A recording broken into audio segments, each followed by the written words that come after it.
So I'm going to start with a story, and I'm going to leave you with a challenge.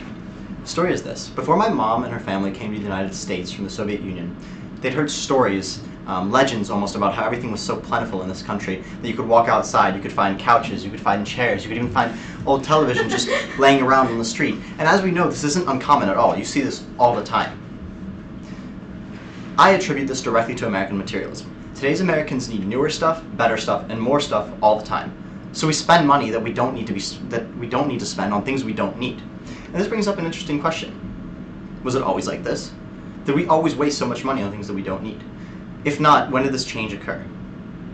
I've been doing research, and I realized that this tremendous shift in values actually occurred during two decades, the 1920s and the 1950s. So if you look before the 1920s, the biggest cultural impact came from an overwhelming flood of immigrants. You can see right after the year 1900, there was a huge spike in the amount of immigrants. As millions of Europeans came to the United States, they immediately found jobs in factories. They often even sent their kids to work. And of course, these jobs were in horrid conditions. They were low-paying, dangerous, demeaning. And so that, you might be asking, why would they come here to suffer through all this hardship? And the answer, as Emma Lazarus put it, was because they were yearning to breathe free. These people had been politically persecuted, they'd been religiously oppressed, and so all they needed from America was the opportunity and liberty that they couldn't find anywhere else. So these were the dominant values of that time.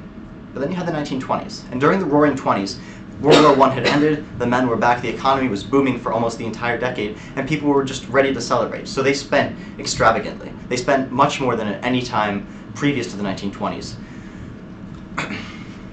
This was further bolstered by national advertisers. National corporations actually enticed Americans to buy things that they didn't need, and this had never happened before. Imagine offering an immigrant something he didn't need; he would never pay for it. But because people had money, because the economy was booming, they bought it. And so, in general, during the 1920s, you had this sense of materialism merge with the original values of opportunity and liberty. This all changed in 1929 when the stock market crashed. The economy was absolutely ruined, and in fact for several years the unemployment rate was actually over 25%. When 1 in 4 Americans doesn't even have a job, materialism is simply not an option.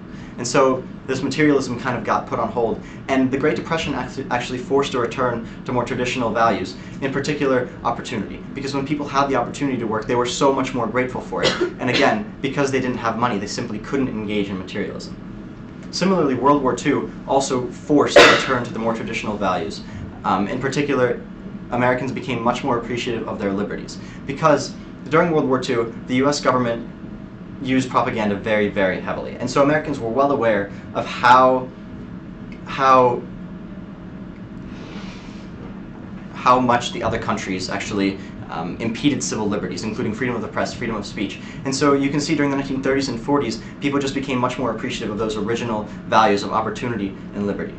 During the 1950s, this changed again, because the 1950s actually reflected the 1920s. During the 1920s and the 1950s, a world war had just ended. But now the economy was booming. As you can see, during the 1950s, there was steady growth throughout that entire decade. And so it actually became a civic duty to continue this growth, to continue to buy, to continue to spend. As PBS puts it, the American devoted to more, newer, and better was the good citizen.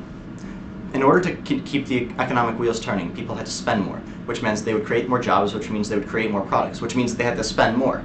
And so this trend has continued even past the 50s. You can see our GDP, our economy, has continued to grow, which means our materialism has continued to expand. And it's at the point now where materialism has actually spun out of control. Most of the money that we spend is on something we don't need. And so when you look at it from a point of view of a foreigner or an immigrant, like my family, it's no wonder then that they ridicule and dismiss American complaints. Because so many people, millions of people, don't even have the opportunities and liberties on which this country was founded, that it's ridiculous that we would complain about anything, much less materialism. That's why I'd like to leave you with this. I implore you, I entreat you, and I challenge you. Appreciate what we have. Don't waste resources on things we don't need, and instead, extend a helping hand to those who truly need it. Thank you.